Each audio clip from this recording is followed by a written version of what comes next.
if your content's not working, then clearly you need to keep innovating until you find it.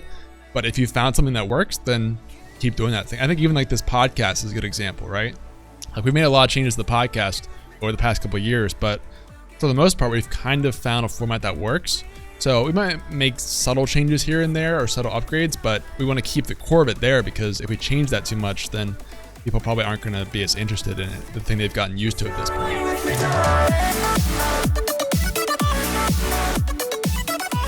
What's going on, guys? Welcome back to the Stream Key Podcast. This is our weekly show here at TRUgaming, where we help you level up your stream on Twitch, Mixer, DLive, Facebook Gaming, YouTube Gaming, everything else that's out there.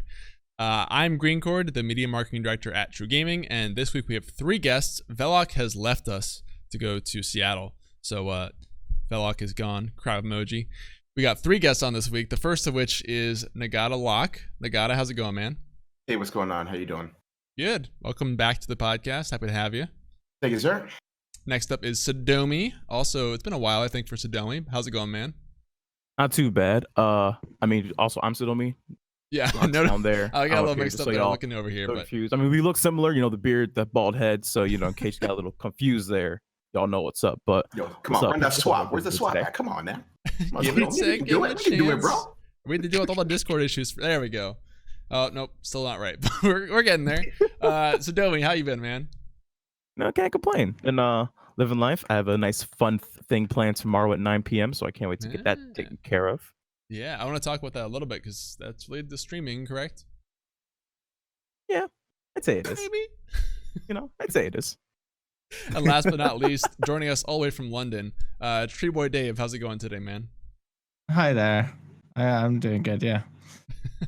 How's futuristic London treating you over there?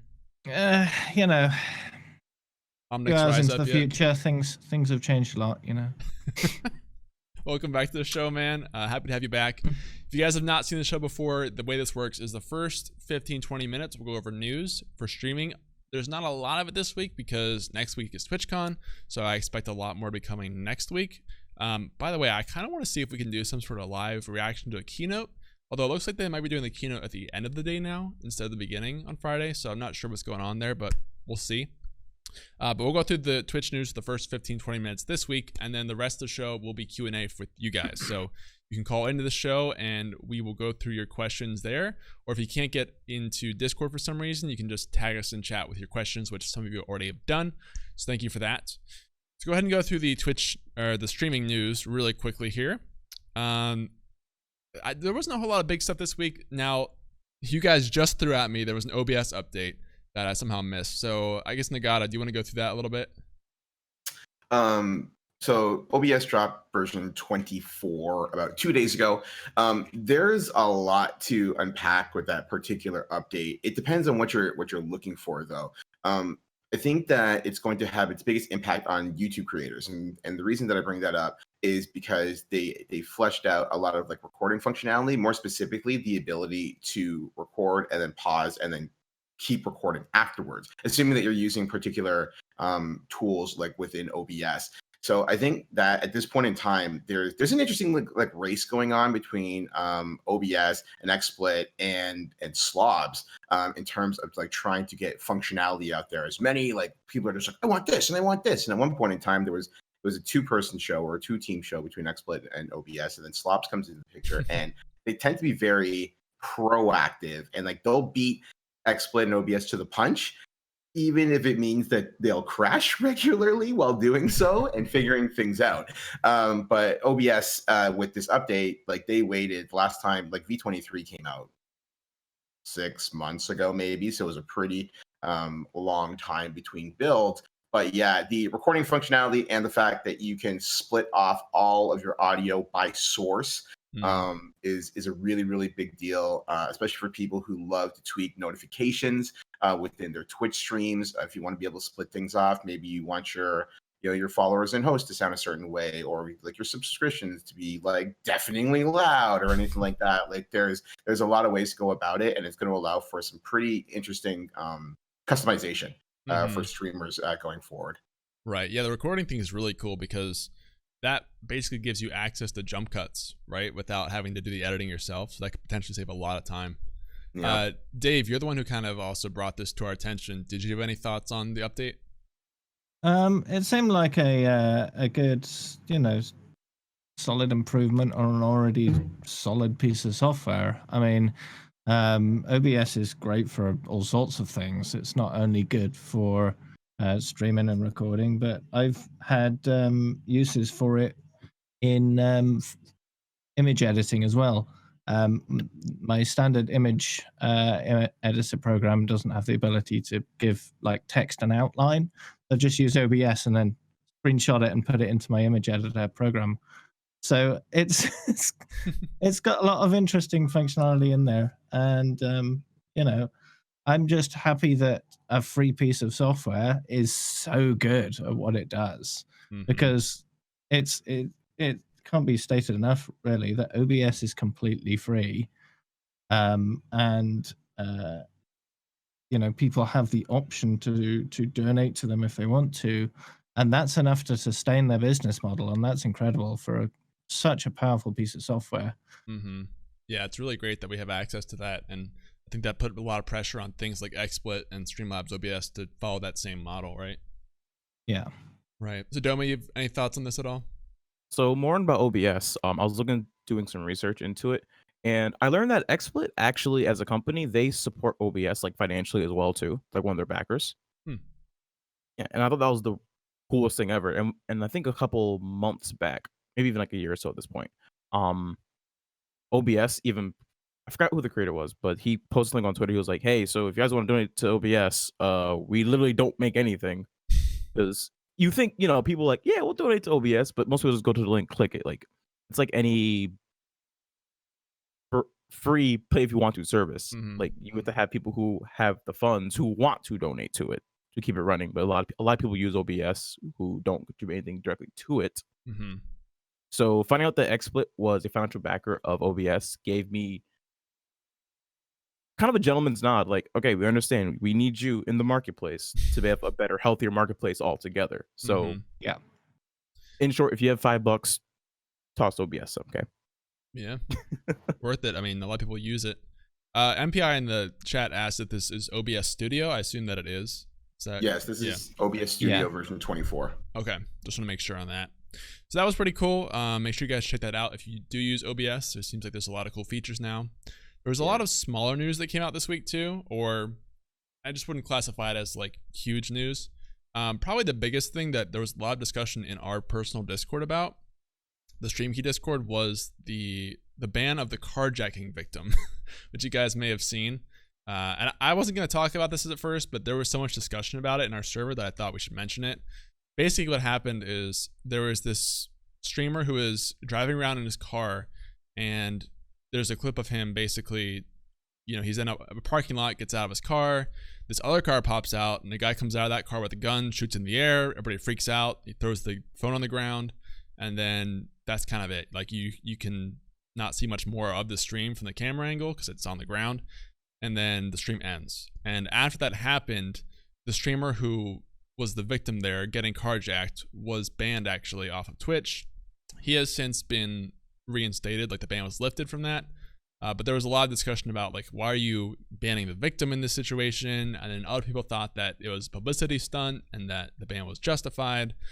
So I'm curious kind of what you guys think about this situation, maybe just looking through some of the things that you saw. Nagata, you have thoughts? Right, so when I first looked at this, I didn't think it was a publicity stunt. It's kind of shocking how many people will come up with a conspiracy theory for something that's just like plain as day. But when I looked at it, the ban did not surprise me in the least. Only because, like, I looked at this and go, this is evidence now in a essentially like crime situation. They're gonna have to investigate this. That police don't just like leave evidence lying around on the internet for everybody to peruse through. So, like, in this particular spot, like, Twitch is the source material, so they're gonna take that down pending investigation. And more than anything else, it's like you have to protect like the user's like privacy. We like know of. Sorry, go ahead. You guys. No, yeah, I was gonna say actually that got mentioned in. I will link the actual email that he received. Twitch cited in the email that the reason he was banned was to protect his privacy. So that kind of goes in line with what you're saying. Yeah, it's just one of those spots where you have to be aware of the fact that there's a lot more in play than what we happen to see like on video, or we could have like armchair investigators but on every computer in the world nowadays. But it's in the end, it's like you leave the pros to investigate, and Twitch is just doing their due diligence. I found, at least that was my personal opinion on it, that Twitch as a company was doing their due diligence while others were investigating the situation. Sure. Sadomi, you have thoughts? So, the way I look at it is always look at it from the rules perspective when it comes to banning him, because your stream is still a broadcast of content. If it's curated or not, that is still 100% your responsibility. Mind you, do I feel bad for the guy? Yeah, that sucks. Like, I'd never want that to happen to anybody. But speaking strictly from a content perspective, on his stream, he showed acts of violence and evidence of real life weaponry, which is against Switch TOS, so obviously bam, boom, right there. Do he ban be lifted? Yeah, fine. Once you get it all done, like set and everything, evidence, it's fine. Like stuff happens, real life happens on stream. A lot of people do forget that streams they're marketed outside people as like a TV show, but people in the Twitch community kind of see them as just like a look into people's lives. So when people get offended when someone gets banned for something like let's say accidentally losing a piece of clothing or they get robbed on stream, you gotta follow the rules first no matter what, and view your stream as a broadcast and not just like a hey, I'm here kind of thing. Yeah, I think the rules thing is somewhat important to mention there too, that they do have procedures for this and rules on this kind of thing in their TOS. Dave, any thoughts on the ban? Well, my thoughts have been said really. The fact that the ban would have been probably a combination of both the fact that there were rules broken despite being beyond the streamer's control, and the fact that it was a criminal case, and you need to make sure that all the evidence is protected, basically, to ensure a complete and thorough investigation without interference. So the ban would have been temporary enough to make sure everything was sorted and squared away, and then once everything was investigated fully, they could then reinstate his account. But yeah, these things happen. You can never protect fully against them, and I think Twitch did everything they could to handle the situation as best they could. Yeah, I don't know, it's a tough situation. Like, some people were saying that they could have just removed that single VOD that was the issue instead of banning his whole channel. But I get why Twitch just wanted to like shut down any instance of like maybe there were clips that were circulating and just make it safe so that people can't take advantage of anything there. And the publicity stunt thing, I personally think, like, there was quite a few people saying that it looks like publicity stunt. They don't think it's real. Looked like it was set up. Like, why was he firing into the air? Why did he get out of the car ahead of time? But I personally think that it's a reach to say it's publicity stunt. I know people have done things like that, but this guy's not really a big streamer relative to people who might do something like this. And if this is a publicity stunt, this seems like a very bad way to do that. So I think that's a reach, but I can kind of understand where Twitch is coming from. I think I would like to see more communication about it, but I can kind of understand it. And also, I did want to mention that he came back, I think like a week later, and did a really quick stream, like a couple 5 minutes or something, kind of talking about what was going on and why he got banned and all that. That actually got muted for some reason. I think I can't tell if it was because of the music he played or just because Twitch wanted that silenced too for whatever reason. But his explanation stream did get muted after the fact, so that was something people were interested in too.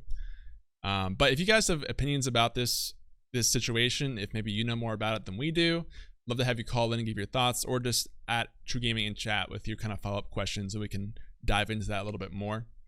Next piece of streaming news, though, let's move on a little bit here.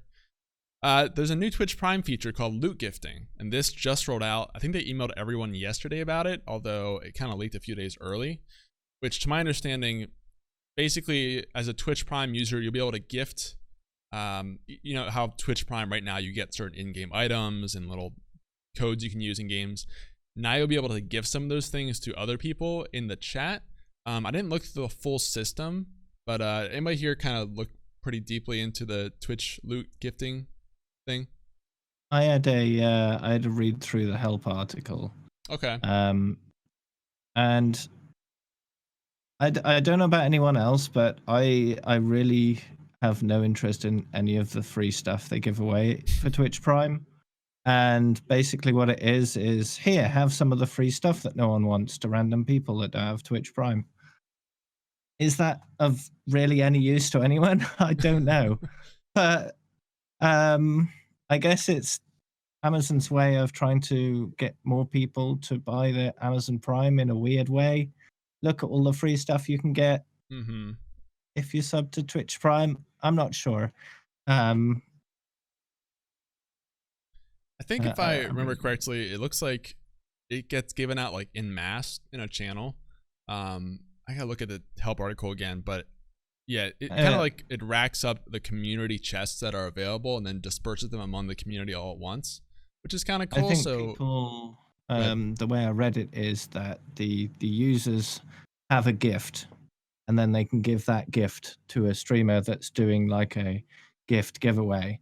That everyone that has a gift available to give can give it to the streamer, and then the streamer can then click a button, and then it'll give it out to random people. So I think that's kind of a cool system because there are already streamers who would maybe take community gifts and re-give them away. Like I know Carnage did that for some time and probably still does that. So this is a cool way for the viewers to kind of be involved in that. Although I think you are kind of right in saying that a lot of people weren't using this stuff anyway, so it's not going to be that exciting of a gift. But I mean, it is still free stuff, so I guess it's something. Sadomi, did you have any thoughts on it? The only thing I see it being, I mean, if they're trying to make Prime not like Twitch Prime not trash, they just bring the like ads, like bring our ad free back. Like that's why people enjoy Prime, like ad free and the shipping on Amazon Prime. That's literally the only reason why. Free I kept sub, Prime. I would argue too. Oh yeah, and the free sub, yeah, that like all that together, that's a good package. That's a good like Twitch membership package. Now it's just kind of like it's like going to an event, like a really high event, and you're like, cool, I have to pay $100 ticket to get in. Here's a pen. Yeah, I don't know. We'll have to see how it kind of rolls out. I think some people in Discord were talking about getting access to it or signing up for it. Again, this is something that I definitely anticipate will be more formally announced at TwitchCon. I think a lot of the stuff we've talked about leaking over the past couple of weeks or being in beta test will be announced at TwitchCon. I hope we have more stuff than what's just been kind of found out slowly over the past weeks, because I would really hate for us to get to TwitchCon and then there's really nothing new announced there. Because I felt like that's what it was like last year when we were at the keynote. Everything that they announced was already revealed ahead of time, really. I think maybe besides squad streaming, I think that was announced last year. But even that didn't roll out for like a year, so it wasn't really that great. I forgot all about that. Yeah, exactly, right? I'll take affiliate squad stream as a keynote announcement. Yeah. Yeah, but it'll be released in 2022 though. True. Yeah. Some year we'll get access to it. Yeah. I think the best up new thing that's coming recently that I've seen is the new points system that Twitch has finally caught up and say, oh look, points is a thing we could do. Yeah, I think we also saw they're going to be doing integrated polls directly into the system, so you won't have to use straw poll or like this third-party bot polling system. I think that could actually be pretty big for streams if you have that built in, just like the points do. If the points are built into the platform, that's just so much more simple for users to use. The fact that you can use the point system for non-subs to unlock sub emotes, I think that's big. That's very, very good. Yeah, that's pretty cool. Just get a taste of it. Actually, one thing that was weird with the Twitch Prime gifting is, I don't know about weird, but I found it kind of suspicious that you have to have an Amazon account to get the gifts, which makes you think that they're just using this as another way to gain a lot of more data on people. But or just get them in the ecosystem. That is the exact thought that I had. when this first rolled out. I'm like, hey, great, new data mining. Yeah. And you could argue like, well, you have to get the gifts that way, right? You're redeeming the gifts. They need an email to send it to or something. But yes, but they're also getting much more than that out of this, I would say. The system is I think it's great in principle and just needs a better draw in terms of like what's gonna get out there. You know, it's like free stuff is free stuff and it's cool, but it's like, yeah, like Sadomi hit it on the head. If I can collect like 500 Amazon gifts and then I can give away one ad-free experience for a month, you know, like if like something that comes in and goes back out, anything that like goes back out where it would actually resonate with the user base. Like right now, like the first crate is like a Dauntless pack, and I'm like, fantastic. I don't know what that is, so like I can't really relate to that. I can't push that. I can't like tell my other people in my community, be like, oh yeah, like get in on Dauntless, because cool. Like there's no way to like sell it. But if you're in there for like, let's say, like I don't personally play it, but like if you're in there for, let's say, Fortnite, like that is an entirely different like drawing card in terms of like getting, especially because like this is at launch, like you want something that's going to wow immediately, or like if you had something cool for like TFT, like that game's exploding right now. I actually do. That just got announced yesterday, I believe. So there you go. Like I think that would resonate far stronger than the current promotion as this was rolled out to the majority of users. Yeah, I think, I don't know, the whole ad thing, like you mentioned, redeeming a bunch of these for an ad-free month or something. I don't ever see that happening because it's pretty clear that Twitch is not going to do away with the ads at this point. Also, the whole loot system is basically advertising, right? Because here's a free code to this game you've never played. I guess I better play that game now. And that's the whole foundation of the system. So I don't know. I don't think we'll see that happening. But let's move on to the next news here. Small thing I saw. So I talked in the past about how Twitch added the new sort by recommended feature, but nobody found it, basically. It was really hidden. They do have a little banner now that they kind of say, hey, check this thing out. It's kind of cool. But it's really subtle. I just want to mention that. I'll put a screenshot in the chat. At least they're doing a little bit to promote it. I'd still have to see a lot more, but that was cool. Also, we talked a couple weeks back about Mixer's review process where they were asking people to sign the streaming pledge, which is interesting. So streaming pledge aside, I've just seen a lot of talk about people who are having issues with that process, either like after signing the pledge, their VODs aren't saving anymore, or they have to wait longer than 24 hours that was outlined. Have you guys seen any discussion about that on Twitter? And Sadomi, you're doing Mixture stuff, right? Yeah. So I was actually just up doing all my retesting my streams and everything because I had to reinstall OBS and all my scenes and everything. And I hadn't streamed there for a few months now. Mm-hmm. And I had to reconnect my like actual Microsoft account and not just my Mixer account, which was a hassle because I made it back in like 2000 some year. So I like what's the password, did all that, and it was a little bit of hassle, but it's nothing for me personally. I'm not sure about the people, but for me personally, it wasn't something that I felt was a roadblock to streaming, and I didn't have to wait 24 hours. I could have went live that same day, I think, because I think I streamed before on Mixer, so I guess I kind of got what's the word, like speed jumped through the process. But you have to watch like a video where it's like, hey, don't show your boobies on stream, don't call people hateful words, and don't get shot at. Okay. So what did you think? So as someone who's streaming on Mixer, because the overall response when we first read this headline with watch a safety video and sign a streamer pledge was not exactly taken very seriously. What do you think about the whole review process, basically? It's like the TOS. No one reads them anyway. So, well, the difference though is that you have to with Mixer, right? You have to physically go watch a video and sign something before you can stream. Mm-hmm. So, well, yeah, it's the same thing with your TOS. You have to read the TOS before you can stream on Twitch, but right, you have to read through, but that's different than watching through a video where they're saying stuff at you. I mean, you could put on play. Actually, you could have put on play, go all tab, and go play games, or go do something else. So that's what I did. Fair enough. Yeah, but honestly, it's not. I don't think it's a bad thing. I think it's one of those like how before back in the day you couldn't press I accept. You had to scroll to the bottom, then press I accept. Yep. For TOSs, so same thing. That's how I view it. It's if you can't be bothered to like listen to a video, then it's like, all right, you do you, fam. Yeah. Just don't ruin it for the rest of us. Yeah, I think actually I don't know. It sounds really funny on paper, but I kind of agree with what you said there, and it's not really a big deal. I mean, you can just easily let it play and sign stuff, and I think most people will do exactly like you said and just skim through it, click accept, and move on. And maybe that's enough just for make sure to kind of weed out some of those people who are going to do bad things, or they're making like a troll account to stream something they shouldn't. But that review process is enough of a deterrent to stop them from doing that. I think it makes sense. And it allows them to have more leverage and like, hey, we told you what not to do. You signed right here. Yep. And you physically had to do this. So here you go. You pledge allegiance to our flag. I'll get out. Nagata, do you have any thoughts? It's a mixed bag. When I first read about it, it very much reminded me of work, and like I work in like a corporate environment, and you have to go through a business code of conduct once a year, complete with full on video package, quiz at the end, the whole shebang, so that that they know that you watched it and whatnot. So the initial impression was cringy, but the meaning behind it is actually pretty sound, and you actually hit it on the head. I'm pretty sure it's to weed out troll accounts.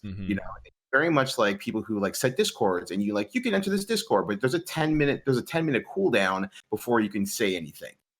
Because it keeps people, or typically dissuades people from coming in trying to drop terrible photos or harass somebody, because you gotta hold that 10 minutes before you get in. And then this video, it's okay, well, I got banned by this streamer, so I'm gonna come right back in and say something awful. I'm like, oh, and now I have to pledge, and now I have to watch a video, and now I have to wait 24 hours before I do anything with it. It's just I'll go harass them. I feel like the verbiage was the issue. The fact that they called it a pledge and not just agreement would have been so much better. They had to make it kind of fun and hip, and I think that was the downfall. That's the thing, right? Because it feels like somebody in kind of this is the Microsoft thing. It feels like somebody in a corporate environment was just okay, let's pull up thesaurus.com and see what we can use here. And it's oh, pledge. What the fraternity, right? Oh, yeah, we're on pledge. It's great. And then it hits the mass populace, and you're like, whoa, pledge. Come on now. Yeah. What's a pledge? Exactly.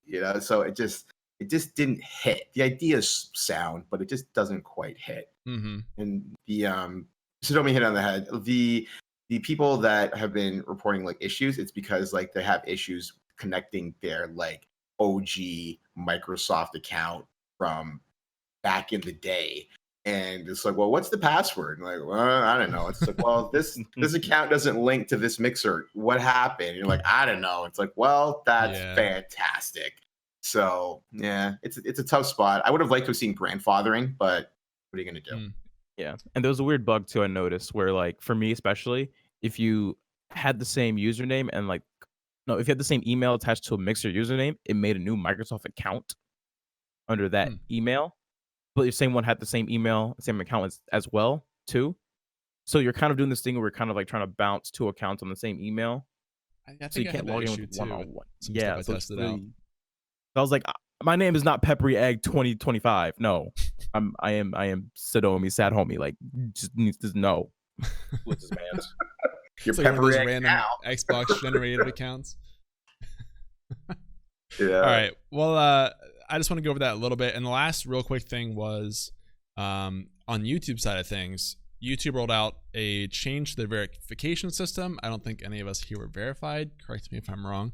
But I wanted to mention it because it was kind of controversial. Basically, they changed the way their verification system works. So, they made little physical changes to how it looks, which is whatever. But more importantly, they changed kind of the requirements for being verified. And it seems like a lot of channels lost their verification status, including very large channels. I'm talking 2 million plus subscriber channels. And it seems like it's more tailored towards you have to have some following outside of YouTube of some sort to get verified on YouTube. So a musician or something, or celebrity, some sort of external YouTube figure, not just a YouTuber. So that was interesting. I just want to mention that in case any of you guys are affected. It seems like there's a lot of people appealing their loss of verification in case you were. So it might be an option for you.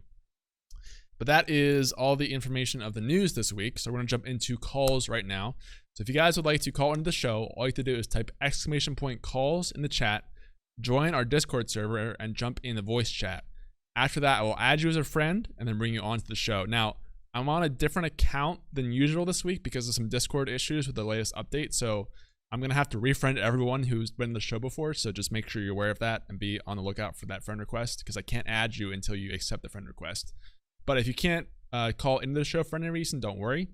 You can just type @TRUgaming with your question or topic or take about anything with streaming. If it's something that we talked about today, maybe the carjacking ban, for instance, or predictions you have for TwitchCon 2019, or something for your own personal channel you're struggling with, just @TRUgaming, and we'll go through and talk about it on the channel here. I think we don't have any callers just yet, but I did see a question, I believe, right at the start of the show from Max Sense, who said, my stream is about finance using mostly a spreadsheet. I'm looking for suggestions on how to make my stream more visually exciting. I think we may have talked about this a little bit before in the past. I've talked to Max personally, but I'm curious what you guys think.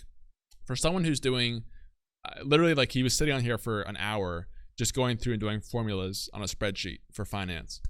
How do you make that more exciting for a streamer? I'll throw this to Dave first. You have thoughts? Well, one thing that just popped in my mind, I don't know whether it would be relevant or work at all, but one way I make my stream more interactive is have it so that viewers can change various elements about the game I'm playing, right? Various, like the team colors or the skin I'm using, or, you know, the notification sounds on my stream, stuff like that. In exchange for the loyalty points that they're earning by being in chat and interacting.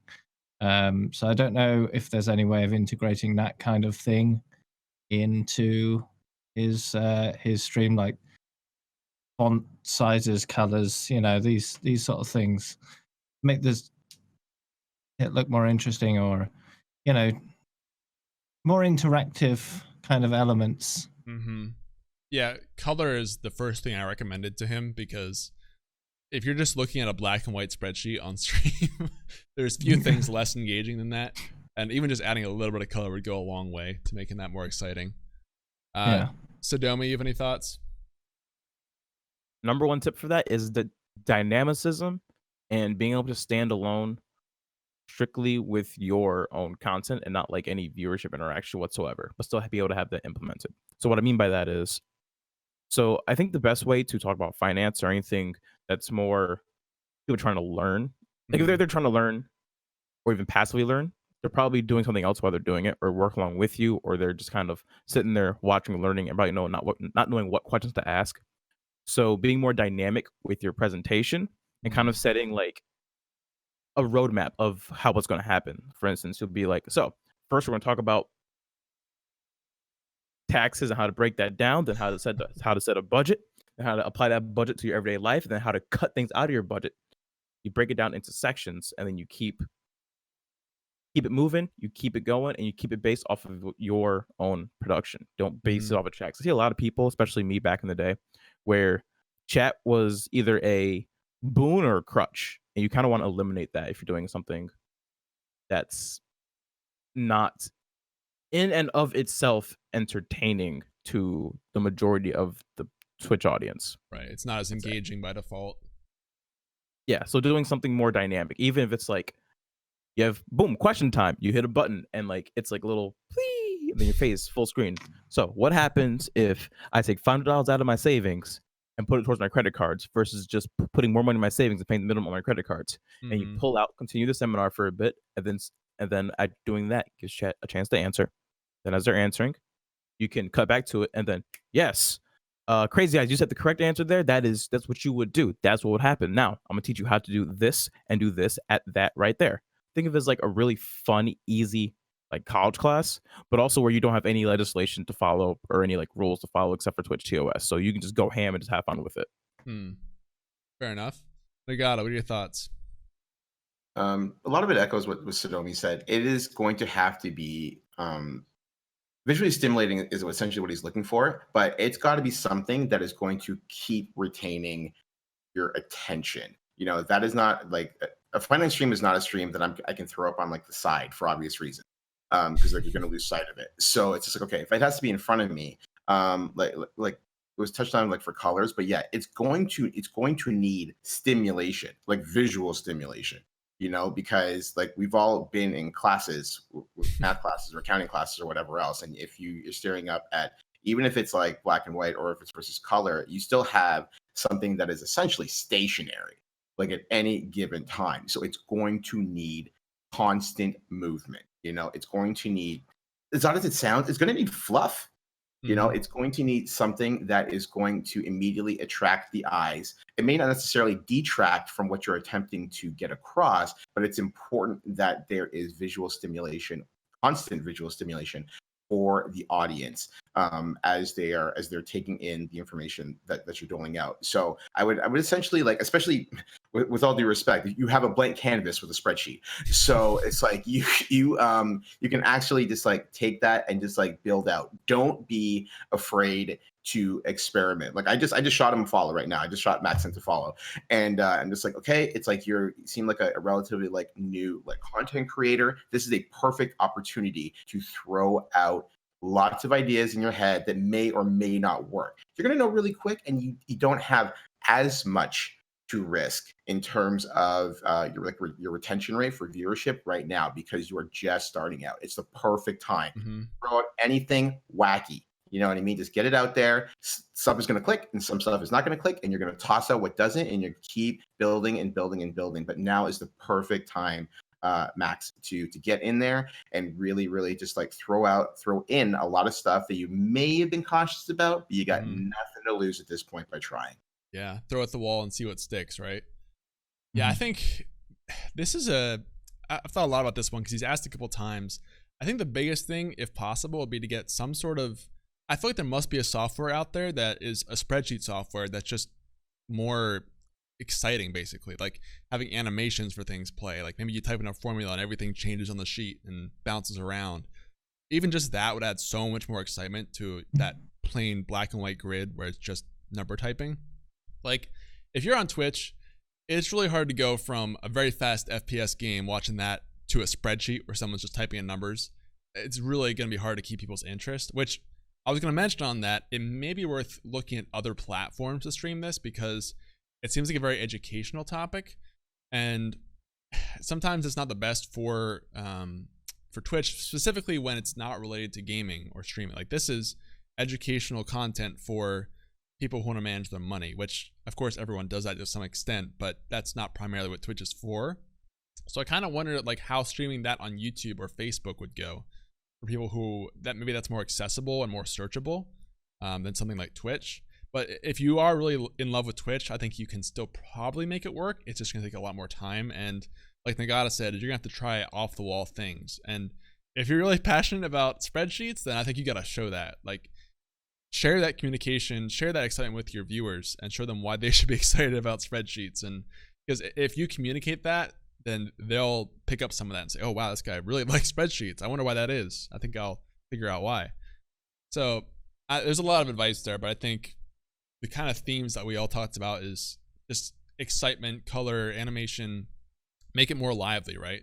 Because you can't rely on the game in this instance to be exciting for people. So you're going to be the one who has to create that excitement somehow through maybe make your own custom software or just really energetic. That'll all help kind of spice up the stream a little bit, I think. Yeah, Max he's in the chat and he said my end goal is to create YouTube content. But I'm specifically looking to have the viewer interaction. Yeah, so honestly, like what I would suggest is loop back. So like a lot of creators nowadays actually create YouTube content in order to funnel Twitch. And I think that may be in your best interest there is take a topic, build it out. And because like you have everything's in post, so you can get as wacky as you want.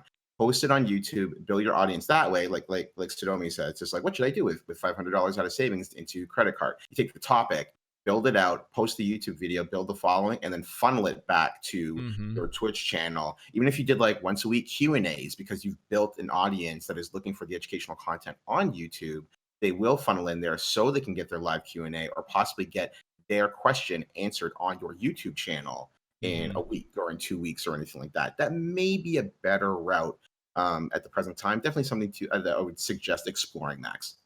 Yeah, I would definitely agree. I think he actually did start some YouTube content. He shared a video he made this week where he basically took an hour of his stream and slapped an intro on there for YouTube. And that's not bad. I think you could benefit maybe from more tailored YouTube content where it's produced and not just, you know, a whole hour long live stream exported. Maybe you go through like a specific topic in 10, 20 minutes and it's kind of intentionally designed to be good for YouTube. I think that could also help. And then like Nagata said, eventually moving over to Twitch and seeing if people want to come in there, maybe do like live analysis for viewers or something. Be kind of interesting.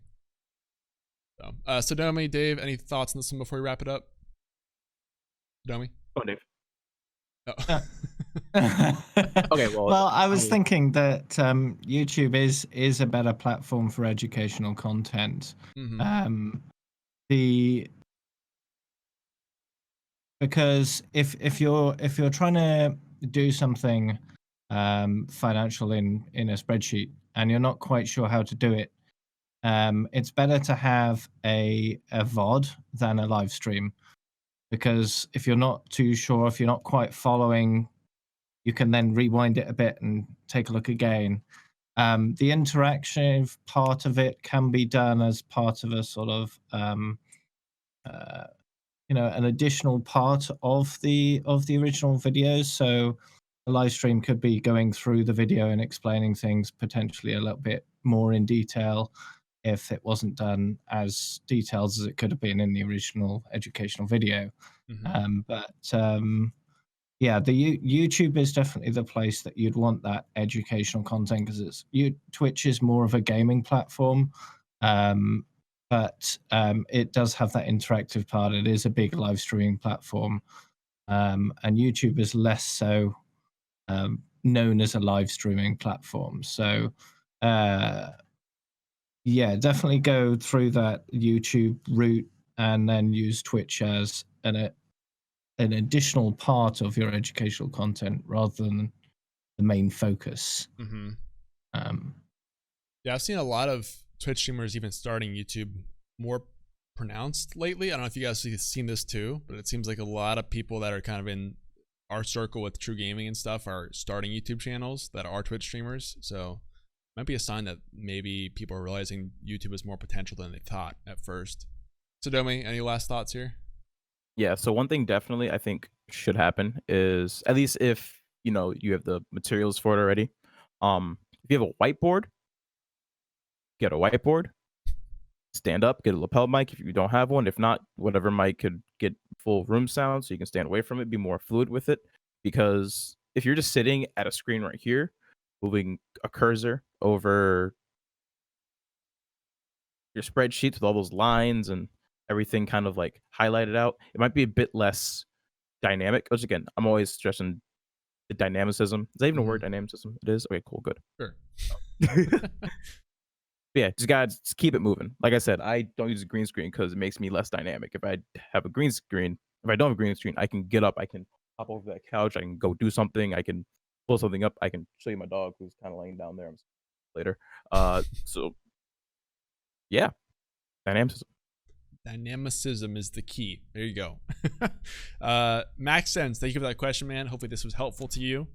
I'm check on the calls. Oh, we do have a caller, British Avenger, who I will need to re-add as a friend here. Always calls in every week, so get him on here in a second. Also from London, I believe. Maybe not quite London, but that side of the pond. Once he's ready to jump in here. Am I crazy in thinking that the name makes sense for Max Sense? Makes sense? Like it's a total play on words, but it's exactly like the point of it, right? Because he's Max Sense, and I looked at it and it's like, if you ran makes sense with sense in like the C instead of sense with an S, I'm just saying, looking at that name over and over and just like, makes sense. Kind of makes sense. Yeah. Yeah. The only problem with makes sense is the who wants to make sense. I'm trying to make dollars, dog. Hey, you gotta All start in due somewhere. time. Well, it doesn't roll off the tongue as easily. Make dollars. Well, actually, maybe it does. I just said it, so maybe you're If right. you're trying to make dollars, it makes sense. Oh my God. Change All name right. immediately. British is ready to go. I'm gonna add on British really quick here. Joining in once again. British, hello. Hello. Hey man, how's it going? I'm alright. Thanks for calling in. What do you want to talk about today? So, I've been having trouble with like streaming games. So, of course, like I mainly stream Siege, and I kind of want like dip into like other games. And I've been like playing a bit of the new COD beta, and I'm having difficulty of talking. But like, of course, I'm so used to like talking when I'm playing Siege because I got the knowledge of it and I'm so used to the game. But with COD, it's like kind of like a new thing to like really stream. So like I'm finding it a bit difficult to like really talk when I'm playing that game. So you've been streaming Siege for so long that you don't have to think about as much what you're doing in the game as much as talking to chat. Yeah, but like with a different game, it's like a different whole experience. Like I don't know what to talk about. I'm mainly focused on the game. Okay. I'll throw this to Nagata first. You have thoughts for British here? Well, the first question I have is: are you only playing the game when you're streaming? No. Okay, so oddly as it sounds, I would probably recommend playing this a little bit more off stream first.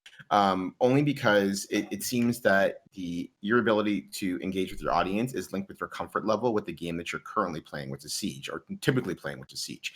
The new COD is going to have a lot of new stimuli that's just like rattling your brain like no one's business, and you're going to focus on the game rather than focus on your audience. So what I would recommend, if anything, is to play more offline so that everything that you're playing essentially gets committed to muscle memory first. It's going to increase your comfort level, and then that way, once you're actually on stream, because so many situations are familiar with you, your engagement level will increase as a result because you won't be as focused on new aspects of the game while still trying to talk with your audience. Fair enough. Sadomi, you have thoughts? So the first thing you always want to like think about is, are you streaming? Is your audience coming for you to watch Siege? Or are they coming to you to watch the Birds Avenger? Now, once you get that figured out, that's how you want to approach it. So what I would do, or what I recommend, is, like I said, just like Locke said, play it off stream, get a committed muscle memory. Because with me in Rocket League, I can read chat and play and be about 80% as effective, which is good enough when you're playing like mid diamonds, low champ. So just getting that like muscle memory down is good and important, and also kind of remember that what you're there for. If your stream's there for you to be, if your audience is there to watch you play Siege or Black Ops, sorry, Call of Duty, like take note of that and focus on one of them. For instance, if you're horrible, he want to call it Black Ops. If you're horrible Call of Duty, it's not going to be as bad if your audience is there for like you, what you bring to the table, versus if you are there strictly for, Call of Duty or Siege, in which case you can kind of just send focus on that. But playing off stream, getting more comfortable with the game is definitely a big thing to do. And also practice like you stream.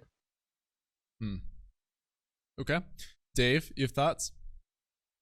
Well, I encounter this sort of thing every time a new hero comes out in Overwatch, because it's new for me, like it's new for everybody.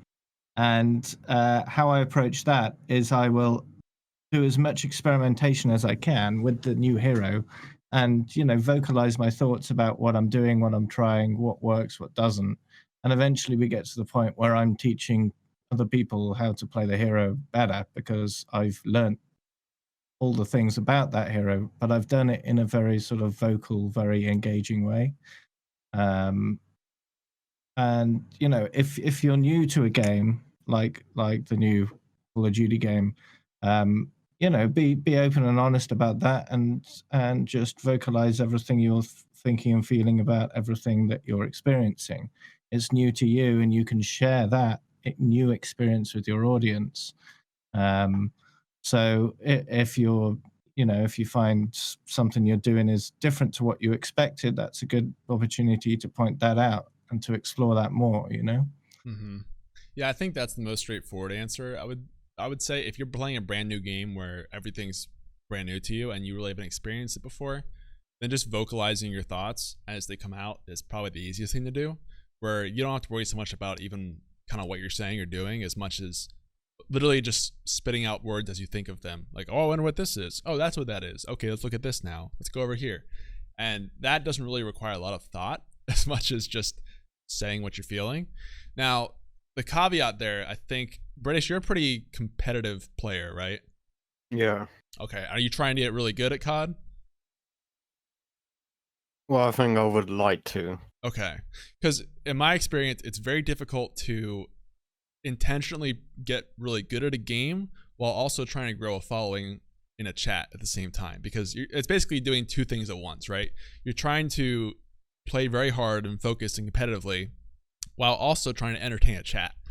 And I kind of feel like you have to pick one or the other if you really want it to work, because if you try and do both at the same time, you're going to do a mediocre job at each of them, as opposed to focusing on one, which I think what Nagata said might be a good idea, is you put more time off stream into practicing the game, and that's the time where you don't have to worry about a chat. You just focus on getting better at the game. And then if you want to still play the game on stream, then you're not as concerned with playing really well as much as just talking to chat.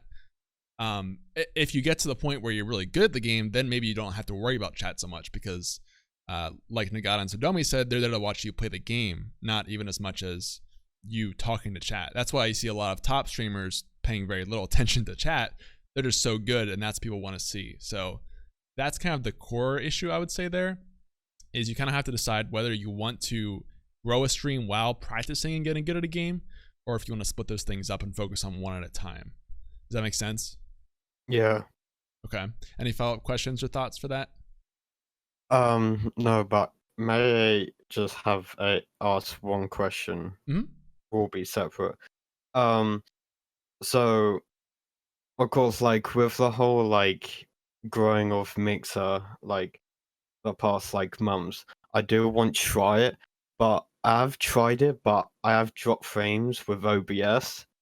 I just want to know, like, do you have to have like different settings in OBS, like to like Twitch, or is it based on like your PC? You're not changing any settings, whether you're streaming to Twitch or Mixer, but you're dropping frames on Mixer and not Twitch? Yeah. Okay. Sadomi, have you experienced this at all? So, from what I think, that would be something I haven't actually heard of that. But like every time I switched back when I was doing Twitch and Mixer, I never had a problem with like dropping frames on one platform versus the other. If I was dropping frames, I was dropping frames. Like it was just like hardware, software. Is the stuff. low latency an option on Mixer that you can turn off?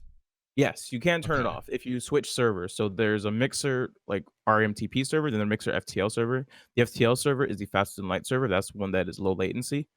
If you are having problems dropping frames, I'd say switch over to that one, the other RMTP server.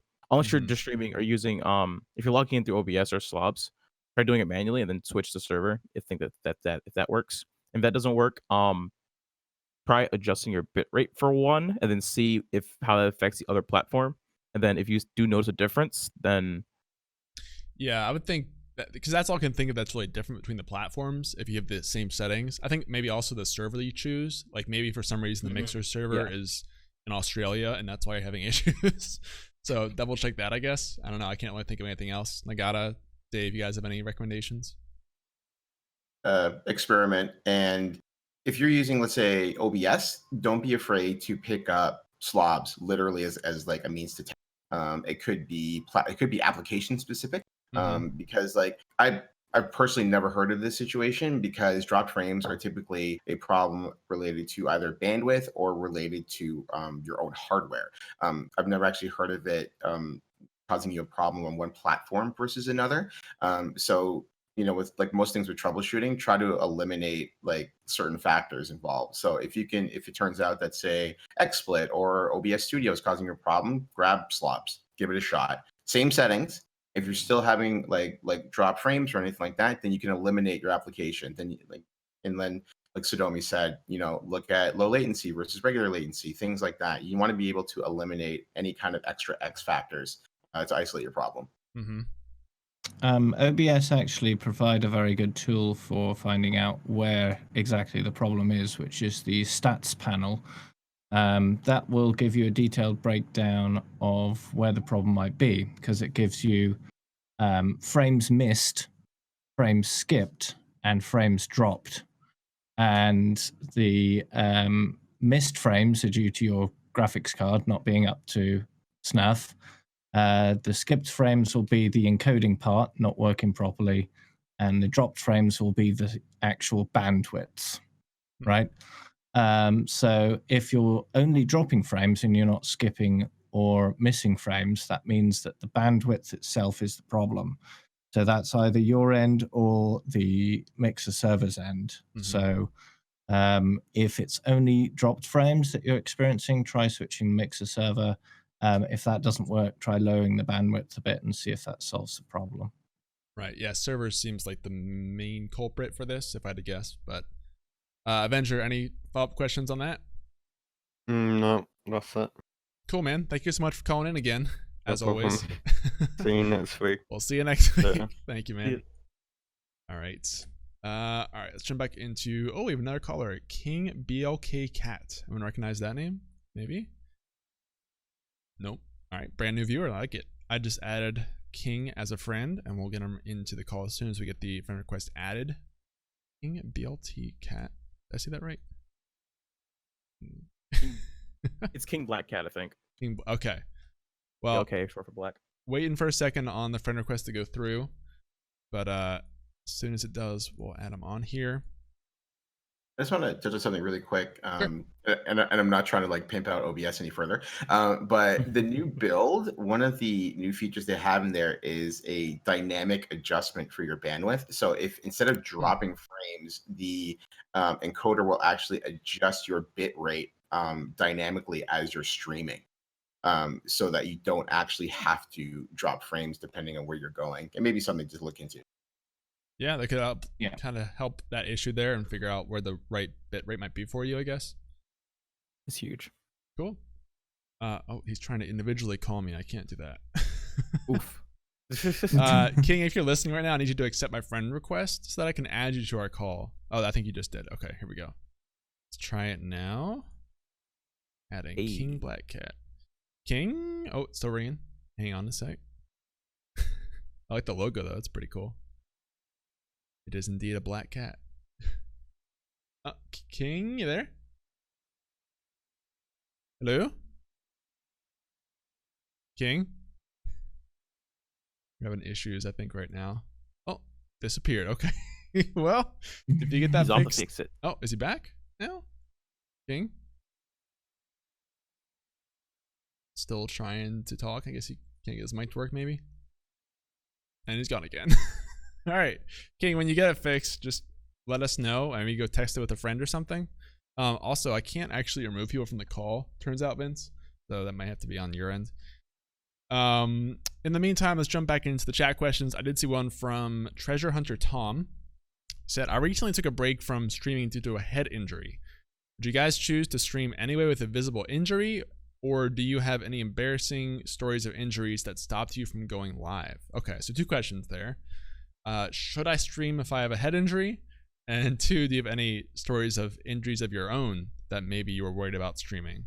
Before we continue, we are not doctors and we do not condone any of the advice we are saying right now about your medical health or your, we are not doctors. We are not doctors. We cannot give you medical advice. Right. Also known as please don't sue. All right. With that out of the way, that disclaimer. I'll start with Dave on this one. Do you have any thoughts? The important thing to bear in mind with anything like that is to pay attention to your own body and make sure that anything you're doing is within your own limits. Don't go beyond them, especially if you're injured.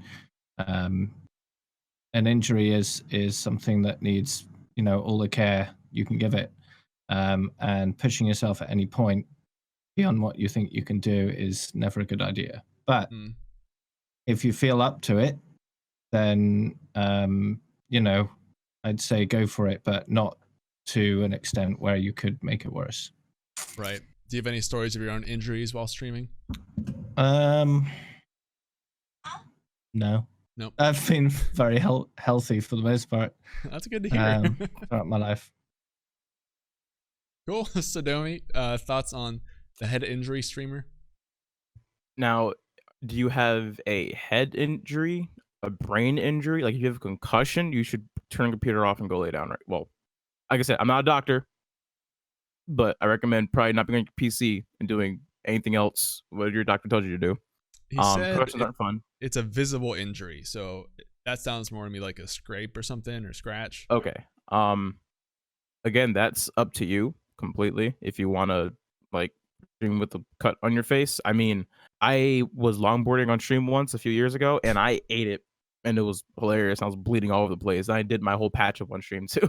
Oh gosh. So that was, I'm not sure that was actually against TOS or not, but self-harm is not allowed, which might be well, identified as that. It wasn't, I don't know. Well, I'll put it like this: if wrestling can be on Twitch, then what I do could be on Twitch as well. Both dangerous activities. But anyway, just if you want to, if your brain hurts, if your brain's injured, don't stream. Let your brain rest, because you only get one brain, and the brain is tough, but it's not magic. And once you mess your brain up once, you're from a guy who's had at least 2 concussions undiagnosed and hits his head on stuff all the time. Yeah, you don't do brain stuff. But if it's just like a cut or something, or like you have like bandages wrapped, I mean, like I said, it's up to you. If you're secure enough to get trolled about it, then have you streamed in the past with some sort of visible injury, like a cast or something on you? That's kind of like the core of his question there. Oh, no, I've never had, except for like bandages and stuff. That's pretty much it. Would you be concerned about it at all? No, if anything, it's a story. There you go. Yeah. Nagata, what are your thoughts? It just comes down to what Sadomi said. If it's brain, no. If it's head, sure. Bandages, things like that is literally a icebreaker for engagement. People are going to come in and then be like, "Oh, what happened to you? I get to tell the story for the 23rd time on stream." You know, so it's just like it's total win-win. Like a situation like that, it shows like vulnerability, which is always good for conversation, and you get a good story out of it. And like it creates more relatability between the creator and the audience. It's all upside. So as long as it is not detrimental to a brain injury or anything like that, like your eyes aren't getting too strained or anything like that from being in front of the screen, all for it. There you go. Yeah, I think it depends, like you said, if it's a serious injury where it's affecting you to the point where like you're in pain or there's some mental issue. If it's undiagnosed, then obviously don't hurt yourself more by streaming. But if you're just worried about appearing injured on a stream, I don't think that's something to be concerned about. Unless, like, if you have a personal issue with that, then I think that's fine. But I don't think you should be worried so much about either like a TOS perspective or maybe what people think so much. That it's sort of up to you in the end of the day, I would say. So thanks for that question. That was from Treasure Hunter Tom. Thank you, Tom. So our last caller has disappeared from the chat. I'm not sure if he wants to call back in. If you do, let us know, man, either in Discord or the Twitch chat, and I'll try to get you back on. Hopefully your mic will be working. The next chat question, though, is from Iculus HFB, who says, at what point do you think you should start rating people? For example, I have an average of 4 viewers. Do you think it's a good idea to rate people who have, say, 15 to 20 viewers? Or do you think it's kind of self-promoted to do that with such a small viewer count? Thanks, Ick. So, kind of a couple questions there, but the root of that is, do you think I should start rating people with a small audience? Is there a right time to start rating, or are you kind of free to do that from day one? I'll throw this to Sadomi first. Rate everybody. Okay. Cut close. Nothing else to say on that one? Yeah, just rate everybody, cut close. Like, okay. What? As like a follow-up question to that, do you think there's an ideal range to rate someone where it's most effective or maybe makes the most sense for you? Like, we did a study back in the day of, what are the best size channels relative to your own to raid. Should you go for a smaller channel, a bigger channel, a same size channel? Thoughts on that? My experience, size matters not at all, because it matters more in context of what your raid means. Like, for instance, if I raid one of my viewers from longtime viewer, Zai, if I raid Zai, he averages like less than me at that time. I was like, cool, good buddy. Then I raid one of my good friends of mine, TwitchCon, Dave, who's a partner who had over 100 concurrent. For me, when I raid, it's not okay, what's gonna grow the fastest? What's gonna grow the fastest? Because I don't subscribe to that idea, because that's not really a point. Mainly because if I'm doing anime stuff and Dave's doing anime stuff, then we're both doing anime stuff together. It kind of fits right there. Like, I'm not, or if like a streamer that I hang out with, that I constantly talk to, that I usually will go watch after my own stream, I will rate them. They're like, hey, I'm here too. They're here too. Like, that's what we're about. I'm not really a numbers rater guy. Okay, so you're more concerned about the content match or personality match than number match, basically. Yeah, because 100 people are 100 different people, not 100 different numbers. Fair enough. Nagata, what are your thoughts on rating? Don't treat it as a numbers game. It's the biggest thing. You're there for like a purpose. Like last week, when I finished my stream, I rated Susie QQ, and the reason that I do that is, one, to support a friend, and in this case, like TrueFam, but it is a person that I wanted to spend time in myself. A lot of folks come in at the end of stream, drop a raid, and bounce, which doesn't necessarily do what it's meant to do. Like, your community is coming there to meet somebody new, but they also kind of need a handoff. It's like going to a party. If you walked up to someone and say, this is Susie, and then I just bounced, I just like left, and then left my friend. Yeah, to like stand in front of, like, left them to like stand in front of each other. I haven't really done anything. All I've done is put somebody in a room and then walked out. But like for me, like, I like spending time like in her channel and like watching her craft at the time, and because I'm in there, my audience is more comfortable engaging in there and will follow or engage accordingly. So like the raid is effective that way. But like, I wouldn't concentrate on whether your raid is 4 or 400. That's not really the point. The point is to introduce community A to community B. Hopefully one that you already are established in, that you enjoy spending time in, so that the conversion, I guess you could say, is a lot easier for everybody involved. So don't worry about the numbers. Worry about how much you enjoy spending time in the next place that you're going to raid. Okay, follow-up question for that. Do you raid at the end of every stream, or there are some streams where you don't raid? I raid at the end of every stream. Okay. And I only raid people that, like, I rarely raid strangers. Because I'll just take a look at like my list at who's live at any given time, and I always have a like personal, like, this is fill in the blank. This is why I go watch fill in the blank. Come with me. And it's just like, I don't just come in and be like, I'm gonna go raid Sadomi later. Like, I don't do that, because like I have to be able to create that relatability. But I feel like in my particular case, like, I don't feel like I would just want to just miss the opportunity to introduce, let's say, 40 more people to somebody else. Like, I feel like there's a missed opportunity to create connections for the people here and the people there. So I always attempt to raid. Yeah. Especially since discoverability is already so hard on Twitch, this is a way to kind of help that for sure. Dave, how do you use rating on your channel?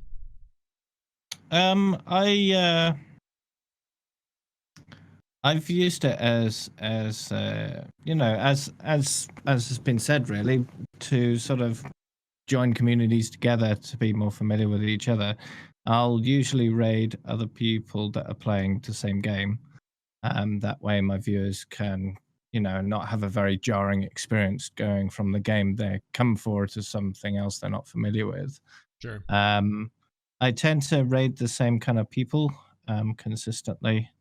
There's one person in particular I raid most days, because he's generally always streaming when I stop, and he's a sort of similar kind of size to me, and he has the same kind of content, so I feel like it's a good transition for the members of my community that like that content to continue with that content, just not necessarily with me. And raiding isn't a one-way street, right?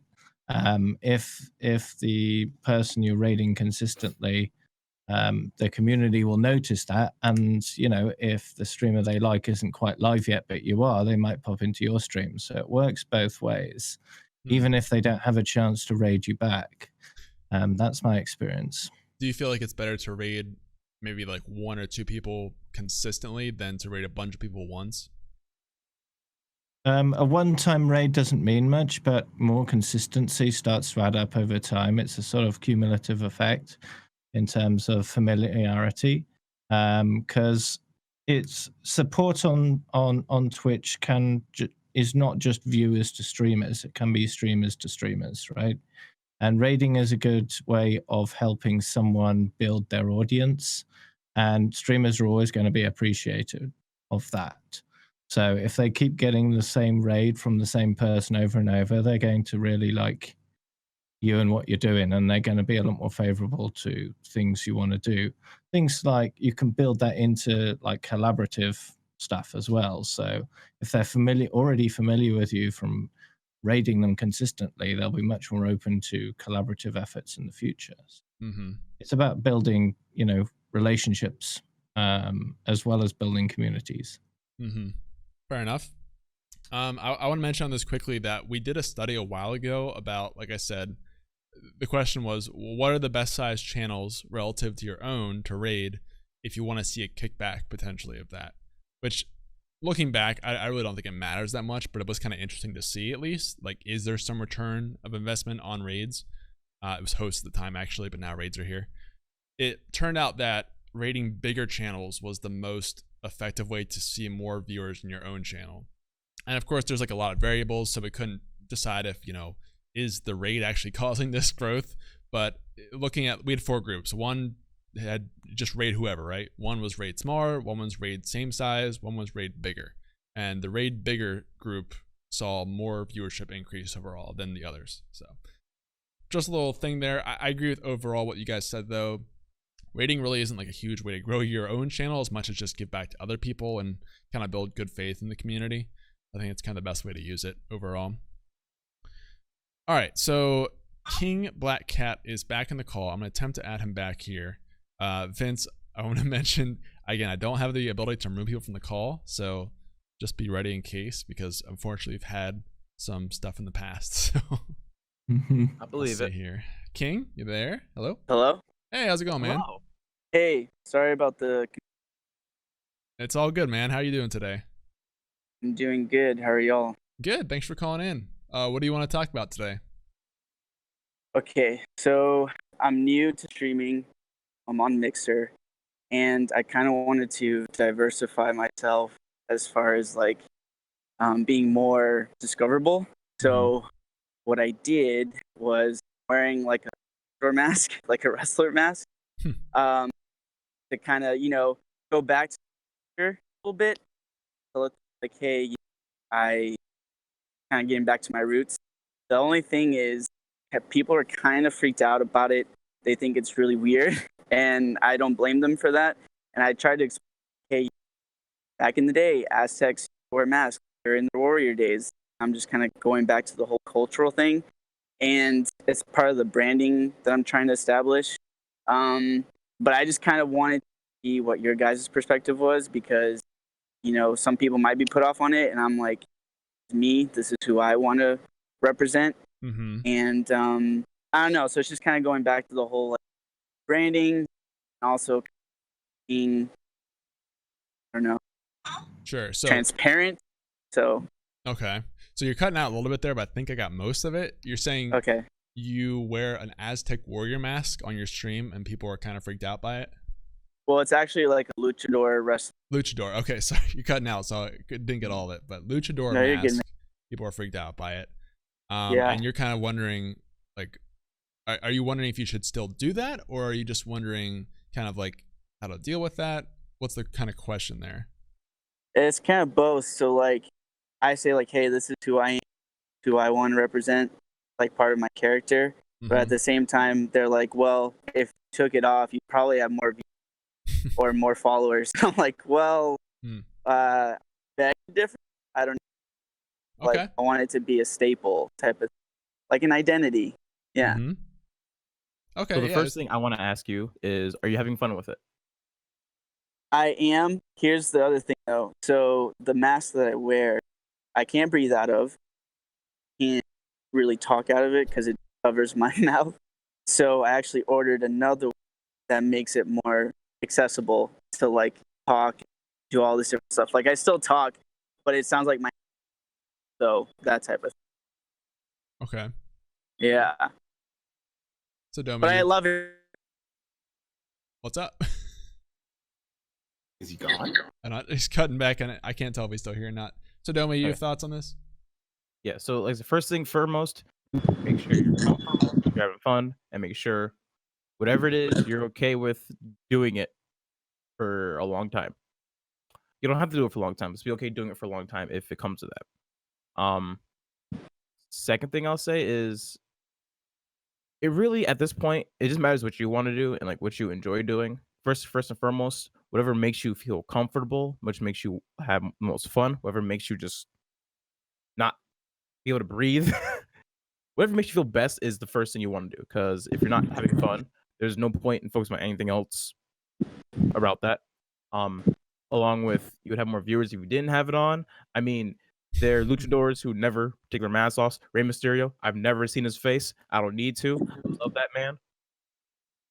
It's all dependent on like what you want to do yourself going forward. But for branding stuff, if you're wearing a luchador mask, shoot, start every stream. Come out like a wrestler. Get some music, get some speakers, get some flashing lights. Get an announcement. Talking about. Shoot, Yeah. bro. Introduce it. I'm ready. Okay, I got ready. I'm good. Yeah. I like. Love it. Dave, you have thoughts on this one? Hey, Sean. Well, as Sadomi said, it's all about, enjoying the whole experience, right? It's about having fun, because if you're having fun, it'll come through in your stream, and other people who are watching will enjoy it, right? It's about creating an enjoyable experience, and the easiest way of creating an enjoyable experience is having a lot of fun and showing it. So that's the most important part of it. If some people don't like it, that's fine. They can find another stream, and the people that do like it can stay and enjoy your content. There's almost always more viewers out there that will enjoy your content, and they just have to find you. And the more you put into your stream in terms of your personality and your enjoyment level, the more people are going to enjoy it and stay, and you'll build a community that does enjoy your content, that wants to be there because of what you're doing. Don't listen to the people who are saying, I don't like this. Well, there's plenty of other streams that they would like otherwise. Yeah. You don't need to listen to those people. If what you're doing is fun for you, then keep doing it. And hopefully with enough time, the more you persist at it, the more people will join and have fun with you. And that's the main focus. Mm-hmm. Thanks, man. Appreciate you. Sweet. Nagata, what are your thoughts? You're muted. Sorry. There we go. My first question is almost rhetorical. Do you see anybody else on Mixer wearing a lucha mask? You know what? I've been maybe this can be collaborative. You're cutting out still, man. Can you bring your mic closer, maybe? You hear me now? Somewhat.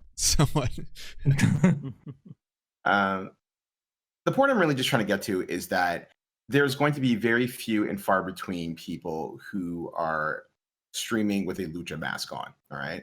Different is good. As long as you are not hurting anybody, the fact that you have separated yourself drastically from the pack is always a good thing. How you build your community out in terms of creating a positive impression with the different branding that you have is up to you. But the idea that you have people in there that say that you will draw better viewership while looking like everybody else is ridiculous. Yeah. So you can put that right out the window. As for your mask, there are plenty of masks out there that have a lot of support. like respiratory support, both for your nose and for your mouth. Sadomi brought up Rey Mysterio. Most of his masks are very specifically designed to make sure that the bottom of the nose and the mouth are wide open with a chin strap underneath, and you'll be able to cover the rest of your face. So that's not an issue whatsoever. But in terms of branding, absolutely run with it. I hope and pray that you're playing something like WWE 2K19 right now so that it fits with the rest of it. But even if you're not, if you're going specifically for that mask as your identity, do not change it. You have just created something that is entirely different than the vast majority of the platform. Run with it. Trust me, it will be in your best interest. Yeah, I think Nagata made some really good points there, especially the idea that you'll get further by doing exactly what everyone else is doing. It's just so backwards. That's so bizarre. But also, I think specifically on the character streaming side of things, that's always going to be something you hear at the start. Like, if you guys have ever seen Dr. Disrespect's first videos that he made, they are very bizarre. And I'm talking back in like late 2000s. Like, they look very cringy, right? Because it was just such a weird character at the time. But now he's like this legendary figure, and people love what he does. So I think by definition, as a character streamer, you're going to get people who don't like what you're doing and don't like your brand or don't like your whatever eccentricism. I don't know what that word is, but it's going to be a road you have to get through. But I think the fact that you're passionate about that is really good, and that you are so passionate that you're saying, well, I don't really care what you think. I love this thing, so I'm going to do it. People will identify with that. People will come along who love that you're passionate about that and kind of support that. The other piece that I mentioned, like Sadomi talked about, going all out with the announcing and stuff. That is something you see pretty common with character streamers. The more they embrace that character, or even just the persona, like maybe you're not doing a character so much, you're just using the mask. I think that's huge. Like you see Dr. Respect with all the arena, and he's driving his car and the music, and it's this whole environment, right? It's this whole world for the character. I think that's so big for just really making it even more appealing to people. So I would definitely encourage you to try out some of those things and see if they help out, and just keep doing it, man. Like these guys said, if you're passionate about it, then let that shine through, and I think that will carry your content in a good way. So, well, thank you guys. I appreciate. Yeah, man. Thank you so much for calling in, and thanks for the patience with all the mic stuff. We appreciate you sticking through it. And we got one last thing to add. If they hate, then let them hate. Then watch the money pile up, as my man 50 says. So let's go. Yeah, do you? Yeah. All right. I'll see you later, man. Thanks for calling in. All right. See ya. And again, I can't remove them actually, Vince. You'll have to do that. Thank you. All right. We do have another caller actually, who is Chopstock. I said that right? Chopstock. Chops Talk. Yeah, that's how you say that. So I'm gonna add Chops here in a second. There might be a Chalk Zone. Chalk Zone? Yeah, the show Chalk Zone. I don't know what that show is. It was on Nickelodeon from like 2002 to like 2003, I think. I don't know it. That's a random reference you just dropped there, bro. I heard the sounds, okay? Oh my goodness. All right, I'm waiting for Chop to accept the friend request. Really quickly, I want to thank the subs that we've had so far. Thank you to Lumberjack. Lumberjack was the raid, actually. But thank you to the British Avenger, Truey, Stortverse3011, and Susie QQ for the subs, guys. We appreciate you. And also everyone who followed. Hope you guys are enjoying the show. We do this every single Friday, so you can always come back for more of it. Also, we have a ton of shows this week.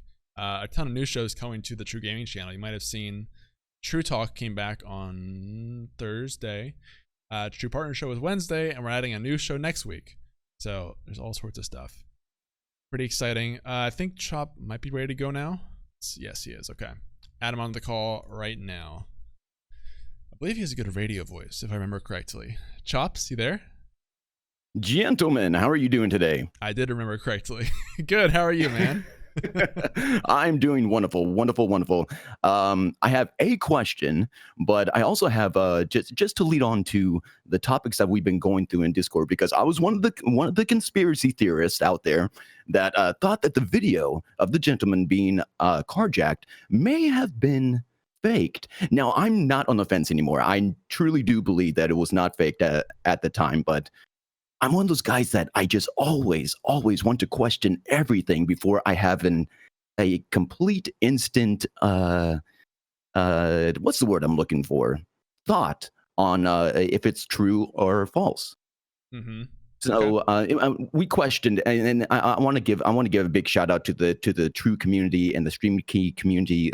We discussed everything down from the flashes of the gun to why was it so convenient that he parked and another car parked along with it, and the recoil and the caliber of the gun. I mean, everything was wonderful, and nobody got into an argument. So shout out to you guys, without a doubt. Yeah, he was one of the people involved in the Discord conversations I was talking about, and it was pretty interesting, all the gunshot analysis and things like that. Oh, we were detectives. We were homing on that, and we just wanted to just make sure that it wasn't a stunt, a publicity stunt. Mm-hmm. And I really wanted to truly believe that that Twitch would not ban somebody instantly just because they got robbed. So I want to dig. I want to see, why did he get banned? Why? What else was it? Mm-hmm. Fair enough. Did you have like a question to go with that, or a take or something? Well, not with that, but I do have a general question, and this is something that has been brought up multiple times. But I really want to dig down to the staple of it. So I have been told that in order to grow on Twitch, or any platform for that matter, you must stick with a game. Now, I'm a variety streamer, but the way that I get my success through variety is through my content, because it's not the game that people come to watch me for. It's truly my entertainment. So I'm able to play any game. That's kind of how I capture my audience. I bring them in with the game, and I capture them with my content. But as a staple for any new streamer out there, would you say stay away from variety streaming? Or would you say stick with one game, get really good at that game, and kind of bring people in to say that I'm the best at this game, so this is why you should watch me? Okay, fair enough. That's the classic variety versus single game question. I'll throw this to Nagata first this time. What do you think, Nagata? I think I want to bottle your voice and sell it for a lot of money. Thank you, sir. Thank you. I'll tell you right now, I don't think that growth is necessarily linked to one game or another. I do think that variety is the most difficult way to grow on Twitch. In your particular case, I think that you represent the outlier, though, because you have something that is definitely not the norm in terms of your presentation, and more specifically, as we give you props for your voice. So you may not represent like the standard, norm, or like, generic person that just comes on to Twitch and plays, 5 games in 6 days. Like it isn't necessarily going to work out that way. My only personal take, or my personal suggestion for you, is to do a micro experiment. Take a game, just one that you thoroughly enjoy, because you're going to need to play it for a bit. Play it for a month. Okay. You take the month and then run a comparison versus your standard stream schedule, your standard variety of games, month to month, or say that 1 month versus the last 3 months. Look where your numbers will tell you. Numbers don't lie. Like your numbers will tell you if your entertainment value that you currently have is seeing a significant positive growth with focus, you get your answer. If it's about the same, then it's not really going to matter. You can grow however you want, and you're going to know that your root growth means is through your entertainment value rather than the game. But otherwise, yeah, I would just look to experiment with it and be like, okay, I'm going to play X game for 30 days, and then take a look at the numbers. And there's tons of sites out there that are going to tell you now, like Sonic Play, Sully Gnome, all sorts of stuff. Twitch's analytics are getting better and better, to be able to look at that last 30 days versus your last 60 versus your last 90, and go from there. There you go. Hey, fully agree, my friend. Fully agree. But this question is mostly for somebody that is just hopping into the streaming platform, the streaming world itself, because I use the variety as a tactic. Now, for somebody else out there that may just be hopping in, not using it as a tactic, and I think you just I think you answered the question very perfectly. Stick with a game and move along with it, and then slowly but surely move into another game. So I'm loving it. Okay. Good answer. Sadomi, you have thoughts on that? Maybe for a new streamer perspective? So the way I have viewed it a lot lately has been streaming itself is the concert. Everything you do outside of it is promotion for the concert. So if you just so no matter what you do with like trying to grow on Twitch, like just grow, like just by streaming, I no matter what, I always say go different platforms, go do other things. Like don't use Twitch to grow strictly because there's so many factors you can't control of your own, and also just games are fickle, viewers are fickle, and if you have something more consistent and more static elsewhere, that usually helps. So when it comes to sticking to one game or sticking to like a variety of them, whichever does best for like syndicating that content is what you should focus on. Fully agree. Fully agree. Fair enough. Dave, you have any thoughts as someone who primarily streams one game? I'd say just go where the enjoyment is, right? Some people enjoy sticking with one game. Some people enjoy playing a variety. And in the end, it's about having the most fun you can, because that comes through on the stream, as I said before. So if you enjoy playing a variety of games, then that may work better for you in terms of having fun, and having fun equals more entertaining equals more viewers. So I'd say that's probably the most important part. If you're purely focused on growth, you're probably not focused enough on the actual entertainment value of it, because the entertainment value is the main source of the growth, because that's why people stay, because they're entertained. Yeah, I mean, exactly. I agree. I agree with that. One problem I've been having, because there's a good amount of streamers that I do watch and I do support. One of them only plays Rainbow Siege. Nothing against Rainbow Siege. Nothing. It's great to watch. But watching him over and over and over again every single day, playing the same game with the content not changing.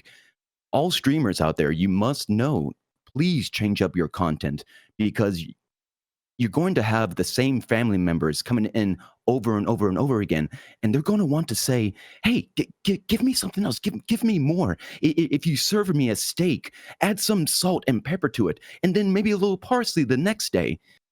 Keep it going, keep it growing. I disagree, actually. I think it definitely depends on what your audience is. I mean, if you think of some of the streamers who are defined by their game, you can't just switch a game in that sense, because that's what your audience is there to see at that point. If you're the type of viewer who enjoys some variety, then maybe that stream's not for you. But there are thousands of examples of big streamers who are known for a game, and the reason they've streamed that game for 10 years is because that's what the audience is there for. And honestly, I think they would be kind of shooting themselves in the foot to switch games at that point, especially on a consistent basis. And so, I'm sorry. Go ahead. No, I made myself unclear there. I meant like you can still play the same game, but maybe do something else with your stream. Add some elements. Do a little bit. Give me something more than just watching you play this game and just talking to me. So maybe that's another discussion that we could come up with. What can you do if you're a single game player? Excuse me. What can you do to change up your content and keep people coming in and day out, watching you play the same game over and over again, instead of changing up the game itself? How to stay within the game but still keep it exciting, streaming the same game. Yes. Okay. There's a lot of answers there. I think Nagata, you would say something? I think honestly, it comes down to energy. I'll give a relatable example, because sadly he's not here. Val. All right. Val plays Siege, and he's great at Siege. But what draws you to his stream, aside from being really good at the game, is his energy level is like through the roof and then some. You know, he comes in there and he is really, really great with his chat. He's great with the game, but he is great engaging with his chat all the time. There's a real draw, because like Twitch at its core are people coming to watch something entertaining, but they want to hang out with their friend. You know, there's a dynamic there when it comes to Twitch. If you're watching an esports event, that's one thing. If you're watching community streams, You're there to hang out with a buddy one way or another. So I don't necessarily think that presentation in that sense is really, you don't need to shake that up. It's just like games will do that for you. You're going to get new characters, you're going to get new stages, you're going to get, new drops, Depending things on like the that. game, yeah. Depending on the game, yes. And so as a result of it, like the content itself will evolve with you. But the streamer doesn't necessarily need to keep adding bells and whistles all the time, because especially if like you have like high energy, you're going to retain regardless. It's just like like myself, I've been playing the same game now for 18 months, and I like to think I'm a pretty good player, but my chat comes to talk to me. You know what I mean? Like a lot of times I just bring in viewers and they play and I'm just talking to the chat throughout the stream, because like I try to keep like high energy, and that's why they come in. They want a place to be able to hang out and sometimes play the game, but the rest of the time they're just looking to hang out with you. So I don't necessarily think that even if you have a long standing game that you're playing regularly, that you need to constantly shake up the way you present it. It's the root is your enjoyment and how you can parlay that enjoyment to your audience. That's what's really going to keep them coming back, keep them growing. Yeah, especially with multiplayer games, so many of them are updated very regularly now, maybe every week, 2 weeks, every month. That gives you new content already to work with, that it doesn't require you to do something new on your stream so much as adapt to the changes the developer has given you. Now, obviously, like if you're playing a smaller single player game or something, that's probably not going to be so true. And maybe in that case, you do need something more interesting to do to change up content. But as someone who consumes mostly, multiplayer competitive stuff at a high level on Twitch, that I see people doing the same thing for years. And honestly, it's because they found something that's so appealing that they don't really need to change the content at that point. They just need to continue to be the best at that thing, or continue doing whatever they've been doing that's been working. Because I think you should innovate at some point. If your content's not working, then clearly you need to keep innovating until you find it. But if you found something that works, then keep doing that thing. I think even like this podcast is a good example, right? Like we made a lot of changes to the podcast over the past couple of years, but for the most part, we've kind of found a format that works. So we might make subtle changes here and there or subtle upgrades, but we want to keep the core of it there, because if we change that too much, then people probably aren't going to be as interested in it, the thing they've gotten used to at this point. I think that's a good kind of comparison. But Sadomi, you have any thoughts on this? I think definitely when you're changing things up, or at least if you're trying to keep things fresh, there comes an aspect of what tools you have available. Like some things like Minecraft, Rocket League, Fortnite, you can do a lot of stuff with. Other games, like single player games, you can only do so much with for that one thing, unless you're like a speedrunner. So keeping that in mind with what you're doing, will probably help you find a new way to change things up. And also changing, like I have a Christmas tree in the background I'm gonna take down around December. It's gonna piss a lot of people off. That's a simple way to change things up. Yeah. Sure. Dave, anything to add? Because I think you probably have a great example of this. You've been streaming Overwatch forever, basically. So you ever go through this process? Well, it helps that Overwatch is updated pretty regularly. They add new content fairly often, so that helps to add variety without me having to do a whole lot myself. At the same time, I do, swap heroes quite often. I have a schedule of when I'm doing certain heroes that people can check out and have a look at, and find my stream when they want to watch any particular hero they have favorite for or whatever. And what I like to do with every hero I play, I make a special like overlay for it and stuff like that. So I try to add variety to my stream as best I can within the limitations that I've set for myself. So I do what I can. I probably could do a lot more if I hadn't set myself some very specific targets, but I enjoy doing what I'm doing, and I do what I can within the limits that I've set for myself. So sure. Makes sense. Chops, do you have any follow-up questions? No follow-up questions, but I do love that you guys did add the if you add too many bells and whistles, you start to lose the stream element itself, and you start to lose your personality into it. I'll use Sadomi's Christmas tree in the background. So you have a tree, and if you keep on adding ornament after ornament after ornament, all of a sudden you don't have a tree anymore. You just have something sparkly to look at and you have no idea what you're looking at. So yes, keeping it simple and just maybe changing things up. Dave, your example of changing up characters, that's perfect. That's perfect, of just changing up your content by sticking with the same game at the same time. So thank all of you so much for the good info. Yeah, thank you for calling in. And I apologize if I sounded aggressive earlier. I'm just trying to add more debate to the show. I didn't mean to be aggressive in any way. So oh no, that was communicated. You must always question everything and believe nothing at the same time. That's my motto. Always question. That's right. It's a good motto to live by. Thank you for calling in, man. Appreciate it. Absolutely. You guys have a good one. You too. We'll see you later, Okay. man. All right, cool stuff. Guys, we have about 12 minutes left, so now is the last call to get calls and questions in. I think we're out of callers, so now we're going to go right to chat questions. I know we have at least one to go through here. First one is from Banana Oz, but Banana West, maybe? I think it's Banana West. I said, hey, GreenChord, love the podcast. You guys are amazing. Thanks, dude. Thanks for watching. My question is, what are some tips to create a community based on the streamer versus the game that you play? Interesting. I think this kind of goes back to what we were talking about with the single versus variety stuff. I'll throw this to Sadomi first. Any tips on creating a community around yourself and not so much the game that you play?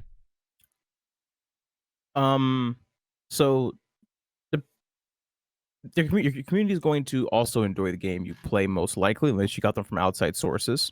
Like if they're searching through the directory for someone random. Like for me, if people who found me through Twitch are going to care about Rocket League, that's something we have in common. It's like going to a like Friday Night Magic. You assume people there like Magic, so that's one way how you'll bond, how to kind of create a community around that. But if you're trying to create a community around just you, that's where you have to shine your personality, where you have to be pretty much you. You don't want to attract people, and I had this problem before. You don't want to attract people just because you want to have people. You want to attract people who are the right kind of people, and someone's not the right kind of person. Don't be afraid, and it's sound really kind of messed up. Don't be afraid to like not let them into that inner like circle of yours, because I believe you should keep your inner circle tight, especially when it comes to streaming, because if something goes wrong, it's kind of happened to me. Something goes wrong, it can just ruin your entire like feeling of streaming, and you want to like quit for like 4 months and then come back on a random Saturday. So for a main tip, I'd say is just be legitimately be yourself. If you don't like something, nip it in the bud, cut it out. If everyone else is doing something, like let's say everyone's spamming tryhards in your chat and you don't like that, be like, hey, I don't like that. Or if you don't care, then be like, yeah, go ahead, do it. Like it's all for what you want to do. Fair enough. Nagata, your thoughts on this? I think that the question's a little broad. So it could be a little difficult. Like if you come in and you're just, okay, I want people to come in. For me, I'm not sure what sense you're trying to get from it. Are you looking to play a game where the game is like the backdrop and they're there for you? Because otherwise I would be looking into podcasts. I'd be looking into just chatting. I'd be like, if you want something to focus on you, then that is by far like the best way to go about it, beyond you. It sounds like the underlying question here is, how do I build a community around variety, basically, as opposed to one single game? That's what I'm hearing. I think we could run a weekly podcast on this topic alone, and it would just go on forever, Yep. The like in my particular case, like I'll give you an example. Okay, so like I stream fighting games, all right, one game in particular. I change things up I do weekly tournaments where I only cast, I don't play. So that in that particular situation, I have a lot of community members who only come in once a week to watch me cast because they don't care about what I play, but they like the way that I understand the game and I educate and, energy and all that fun stuff. So like in that sense, they would come in for me as a personality rather than me as a player.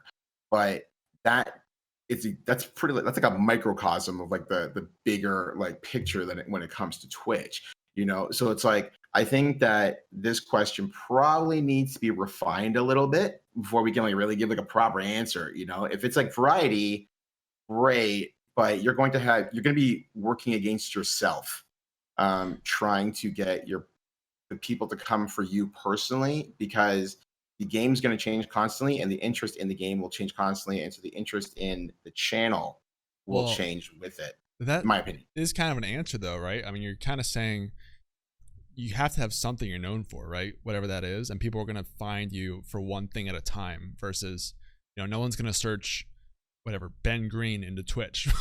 People are going to be looking for a certain thing, you know? And so to some extent, no matter how variety focused you want to be, people are going to find you through a certain game. And the question of how to transition that into a variety community is different than just being known for a certain game, for sure. But I think that's good that you mentioned that. Like, it may not really be easy or possible to do that, just basically purely variety. Dave, you have any thoughts on this? I mean, your community is very defined by Overwatch, but maybe you have some thoughts to give as well. Not really, no. I don't really have any input. No, I think this is an interesting question because I've thought about it too, but it's kind of like Nagata said, like if you want to be known for yourself, you got to hit things that are known for, that are being found outside of gaming. I mean, either doing just chatting or maybe doing like YouTube content, podcasts, like you said. Like, even if you do these things though, you're still gonna have to be found for something. I mean, everyone out there is known to some extent for something they did in the past. Even like variety casters, right? You look at like how Tim Tapman streamed a ton of Overwatch and then a ton of Fortnite, and like, yes, you could argue he's a variety caster, but he's definitely built up huge followings over a certain game that have stuck around. So I think you're gonna have to be somewhat okay with being found for a certain thing, and then maybe like eventually people just stick around no matter what you stream. I think that's sort of the goal you're going for here, but that can still come as a result of streaming a specific game. So I wouldn't shy away from that. If that makes sense. You guys have any thoughts to add here before we wrap this one up? Not too much. All right, cool. Thank you for that. Banana West, I believe that was right. All right, I think we have time for like one more question here. So this is from MPI. No, this is just a comment actually on the masks question. Never mind.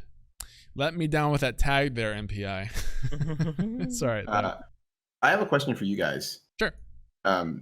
This popped up recently from a tweet from Slasher, and Dave is probably up to speed on this more than anybody else. So recently, Nielsen dropped ratings for the Overwatch League. Now, the playoffs are just about wrapped up, I believe. But one of the things that people noticed is that the Overwatch League is now it's being like simulcast on multiple large websites. Okay, embedded video, and it's important to note that viewership is linked to you clicking on the video and unmuting it, so to be able to watch it. So it's not just like free like restreaming like across platforms. So what I wanted to ask you guys is, do you feel in terms of like scaling down to the community level that this is something that streamers should be exploring in terms of drawing viewership? Because like Sadomi had hit on the idea of like syndication, and that's essentially like what you're looking at is like multiple sources in order to draw viewership to one piece of content. So I was curious to get your guys' take on it. So basically the question, do you think streamers should be looking at embedding their streams on a bunch of other sites to help grow numbers? If possible, and whether it's ethical to do so. Okay, well, I mean, there have always been people who do this. There was an infamous League streamer named Vapora Dark, who he wrote a guide for every champion in League of Legends, and then embedded his stream on the guide, and he always had the top guide. So you'd always see him with like 3,000 people watching and go in there and no one's talking because it's just all passive viewers from these sites, right? And I don't know. I think they actually changed the system so that stuff like that doesn't work anymore. Probably because of the muting stuff, like you said. But I think also Twitch just isn't a fan of like essentially bots watching things or just viewer inflation. That's not actually people actively watching. Plus, it's bad for advertising, because yeah, you can say, well, we've got 200,000 people watching this stream, but 100,000 of them have it muted in a tab on another site that they didn't know was playing there. So I kind of tend away from that, but I'm curious, Sadomi, you did talk about syndication. Your thoughts on this? I was actually going to be launching a website hopefully before the end of the year, where I was going to embed my stream on there because why not? It's my site, my land space. I have no problem with people embedding their streams places if it makes sense. Like, don't put your stream on a. I actually can't even think of a place where it just wouldn't make sense because it just wouldn't make sense. But like, I see no problem in embedding your streams because honestly, if someone, let's say no one knows what the heck Twitch is, okay, or Mixer, But you meet them in person, like, yeah, I provide a live broadcast show every week. You want to come by? Yeah, sure. Here you go. There's a website. Click go there 8 p.m. on Thursdays. They show up 8 p.m. on Thursday on the website. It's right there. They don't gotta know what Twitch is. They still having a show. They think it's TV. Boom. Right. Same thing. I mean, there Yeah. definitely is a place for it. Like, we have every True Partners stream embedded on our site, right? Because that just makes sense. But I think that's a different question than should you try and use this as a scheme to get your Twitch site on as many websites as possible to inflate your viewer numbers, you know? I mean, that's what advertisers do. That's exactly what they do. They just do it with money. Mm-hmm. It's true. Exact same thing. Like Squarespace. So you think people should do it? Yeah. If you can do it in a manner that makes sense, then Mhm. yeah. Go ahead. Fair Why enough. not? Dave, what are your thoughts on this? Well, if you're small and these things cost money, always cost money, right? If you want to put your stream somewhere else, it's going to cost money, and does it make financial sense to do so? Most small streamers aren't making enough to make that work. It's a risk. It's a big risk. If you're spending money in the hopes that it may help you or may not, it's a financial risk. And it's one you have to be confident that will work before you jump into it. It depends on what kind of risk take you are there. Some people like to jump in the deep end and see if it floats, for the risk of drowning. But some people aren't willing to take those kind of risks. So it's a personal choice whether you want to get yourself out there in less conventional means, or whether you want to go down the usual recommended route, which is creating quality content elsewhere like YouTube, that then redirects to your stream that way, which is not only helpful, it's also effective and free, mostly. So I don't know. That kind of what you said is what I think, though. It's just an unconventional method. And so, disclaimer, the guy who did that I talked about with the guides, I mean, he still definitely has a big following as a result of that, and it worked for him for some capacity. But I still think, like, it's just kind of a cheesy method. Like, you could go out there and spend a bunch of money getting your Twitch channel, maybe say your average Twitch channel, on a bunch of sites and get a bunch of people watching you. Or you could just work really hard on your content and make it really good, maybe hit YouTube, stuff like that, and just be confident enough to say that my content's good enough, it'll get shared, as opposed to, I'm going to do this weird strategy to put my Twitch site on as many sites as possible. So I would just, personally, I wouldn't do it, but I wouldn't, look down on someone who would do it, who has the capacity to. But Nagata, I mean, do you have thoughts on it? I'm probably in like somewhere in like the middle. I hate to ride the fence, but like let's say the league player that you just alluded to, the fact that he wrote those guides in my mind was like, if he wrote the guides and the guides lead back to his content, that's a win. He invested the work into the guides, and his reward for his work is the viewership. Now, as you said, there's no engagement in the chat, and that is something unto itself. But if the purpose of the streamer, or in his mind, is to play the game, and the people that are watching him essentially execute what he has put forth in the guide, I feel that's a win all around. The lack of engagement in that is inconsequential in that spot, because it's like, if I go to X content and there's quite literally a live tutorial of what I have just read, all good. Like that is all good. So it's like, in that situation, I think that's right on the money. No pun intended. But it's like, I'm in that spot with like Sadomi. It's just like, I created this, it leads here, it's mine, I'm all for it. If you're talking about like external, it's a little bit different, but I don't know. I'm in the spot where, like, if it brings it to you and it's relatable in where it came from. Like, there was like weird stuff. Like when I watched the Overwatch League and it's just like, it was on Eater. I'm like, okay, I don't know why I would go to my food blog to watch the Overwatch League, but sure. Like that's something unto itself. But it's like, if I went to like the Dragon Ball World Tour and I paid for advertising on the biggest platform for Dragon Ball Fighters, and it led back to my channel. I considered that a sound investment leading back to my content. So like that's how I would look at it in terms of like how I can like bring in viewership through syndication to my channel. Mm-hmm. Yeah, I definitely agree with that. I mean, if you're in kind of the same ecosystem as your content, that definitely makes more sense as opposed to just randomly, please buy any free space you can on any website and put your Twitch stream there. That's going to be a little bit more shady. I mean, the guide thing I was talking about was also a little more controversial because he would run reruns on his channel, so you then see reruns with like 5,000 people watching, but really no one's watching because it's all in the guides. So there was like, I don't think Twitch liked how that looked, and I think that's why I changed that. So I would just be careful of that. Like at the end of the day, I'm just a believer in like, why worry about like weird tactics about like, let's do this hidden algorithm trick or something, as opposed to let's just make really good content. And it's so good that I believe people will share it with their friends. And I think like that's the best way to grow your stream at the end of the day, because you could also be in a situation where like, let's say that trick works for 3 months or something, and you get a lot of viewers, and then it stops working, and then suddenly people realize that no one's actually watching your content. It was just all because of the trick, So that's just my view. But I think that's gonna do it for this week, guys. Any last minute thoughts on this from anybody before you start wrapping it up? Yeah, we're good. Okay, Sadomi, I wasn't sure for a sec. You were like, man. All right. We'll hold for today. Thank you guys for watching. Let's go through the panel really quick here. Nagata, you want to say anything before we sign off of where people can find you and stuff they should know? Sure.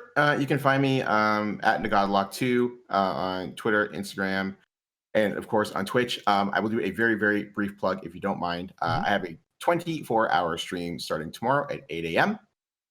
It's just a thank you to my community for helping reach a pretty significant donation goal. And so we're going to be running a bunch of games with viewers throughout the day and a few tournament streams. So if you get some time, pop on in.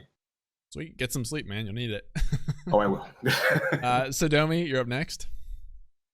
Perfect. My name's Sadomi. You can see me on Twitter and on Mixer. I post links in the chat, but if not, it is Sadomi, Sadomi, or Sadomi TV on Twitter. I changed it because I hate underscores. I took a 4-month break from the online internet streaming presence thing, and I'll be back tomorrow night, 21st at 9 p.m. Eastern. I'm gonna do something very fun. Hope to see you there. Go check it out, guys. Mysterious surprise. Last but not least, Dave, want to sign off real quick? Yeah, I'm TreeboyDave. I am the highest level in the world in the world of Overwatch, and next month on the 19th of October, I'll be first in the world to hit level 10,000, which is a pretty big achievement. I'm sure you'll agree. I play with viewers every day because I got a fairly, smallish community. So it's open to everyone to join and play and interact with me live, 2 p.m. till 8 p.m. British time, 6 days a week, Friday off. There you go. So if you fancy checking me out, feel free to pop by. Awesome. Thank you guys so much for being on the show and coming out this week. Guys, thank you for watching the show. We'll be back next week, as always, on Friday. That'll be TwitchCon day. So like I said, I'll keep you updated. If they do the keynote in the morning, I'm going to see if we can do a live reaction stream. Like, that'll be the whole podcast, basically, reacting to the keynote. I don't know if it's going to happen, so stay tuned on Twitter and Discord and stuff for updates on that. But reminder, if you guys are watching right now, you can listen to the show on iTunes, Spotify, any podcast platform. Just search for Stream or Twitch, and you'll find us. Also, if you are a listener, a podcast listener, thank you for listening. Please give us feedback if you want to get your answers. If you want to ask questions for the show but can't get into the live show, you can DM us on Twitter or Discord, or just leave us reviews on iTunes and Stitcher, and that's a great way to help us improve the show. We got a couple comments recently about the audio levels and adding more debate like we did earlier this show. So you're helping us kind of shape the show into the best version it can be. Thank you guys for supporting the show. We will see you next week, and Vel isn't here to say it this week, so I'll just say it. Blaze up, as always. See you guys later.